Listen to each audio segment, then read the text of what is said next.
السلام عليكم. لا تنسوا الإعجاب بالفيديو والاشتراك في القناة تشجيعا لنا لنستمر بنشر المزيد إن شاء الله. السلام عليكم ورحمة الله وبركاته. معاكم مطبخ لولي. هعمل لكم النهاردة القرص الفلاحة الطرية بطريقة سهلة وبسيطة.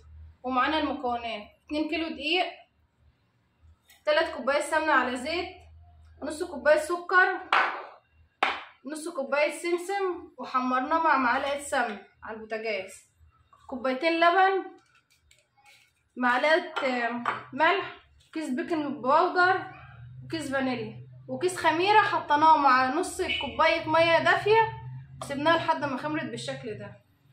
وهنبدأ بالمكونات. هننزل بالملح، معلقة الملح،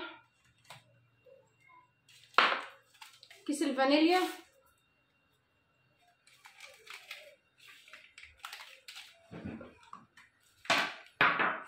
كيس البيكنج باودر،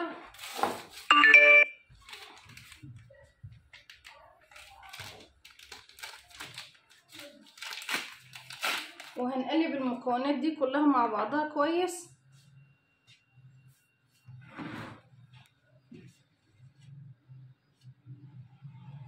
وهننزل بقى بالسمنة تكون دافية بعد ما سخناها على البوتاجاز.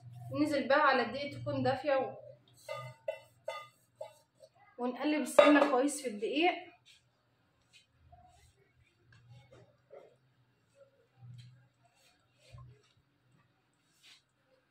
وننزل بالسمسم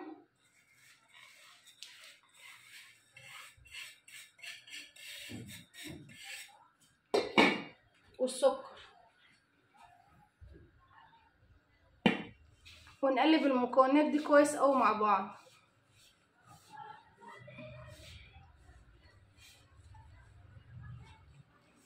والقرص دي جميلة قوي، هتعجبكم وتنفع في فطار او عشاء، وهي غنية جدا للاطفال.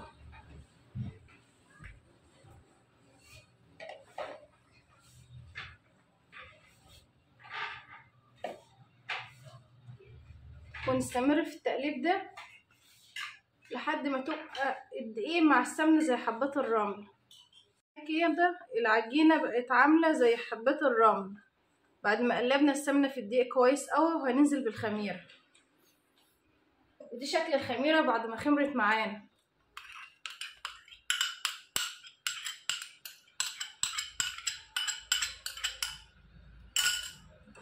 وهننزل باللبن الرايب،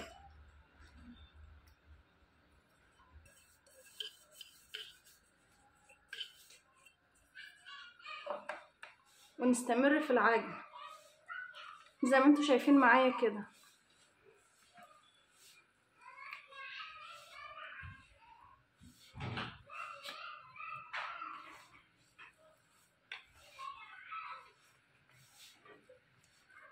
بسم الله ما شاء الله، العجينة جميلة معايا وهتعجبكم قوي.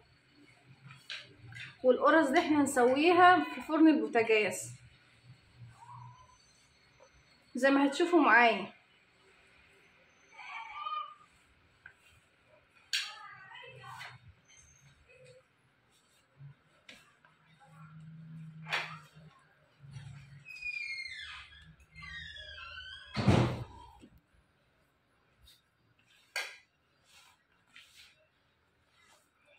وهنستمر في العجن، وهنرجع لكم بعد ما العجينة نعجنها كويس وتبقى كويسة معانا. زي ما انتوا شايفين العجينة معانا كده، هي محتاجة شوية مية دافية عشان نكمل عملية العجن. نضيفلها شوية مية دافية ونستمر في عملية العجن، ونرجع لكم تاني بعد ما العجينة تكون خلصت وعجناها وخلصناها. ودي شكل العجينة بعد ما خلصنا عملية العجن اللي استمرت لمدة 15 دقيقة. وحطينا عليها كوباية مية بالتدريج، كوباية مية دافية بالتدريج لحد ما عادت معانا بالشكل الجميل ده والنعومة دي. وهنغطي بقى العجينة ونسيبها لمدة نص ساعة لحد ما تخمر. ودي شكل العجينة بعد ما خمرت، طرية وجميلة. سيبناها خمرت لمدة نص ساعة، ونبدأ بقى نقطع العجينة. عجينة طرية وجميلة.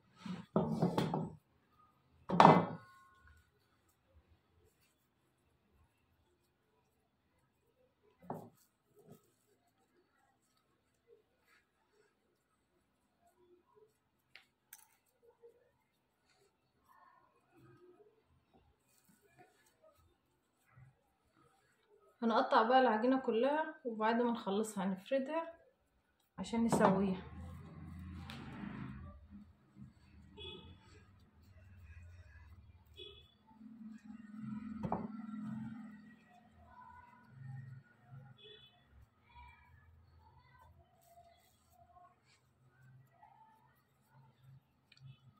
العجينة طرية وجميلة، عاملة زي السفنجة، جميلة.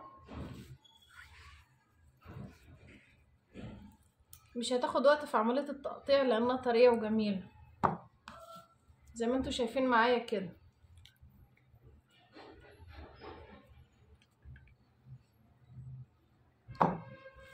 والقرص ديت هتعجبكم طريقتها، وهتقوموا كلكم تعملوها دلوقتي.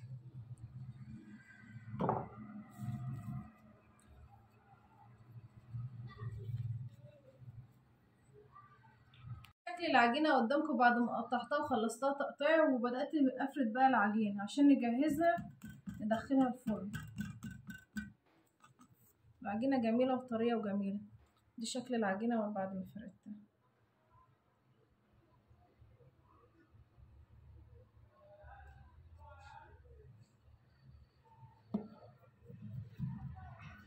زي ما انتوا شايفين قدامكم كده.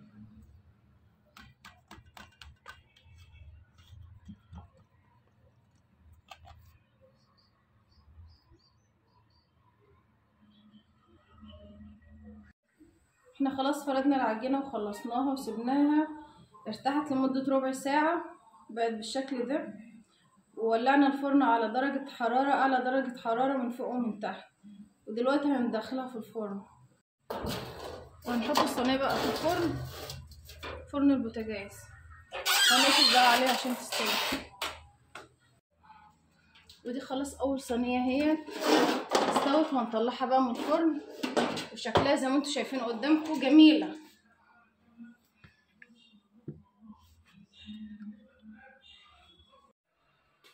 دي شكل القرص بعد ما خلصنا تسويتها.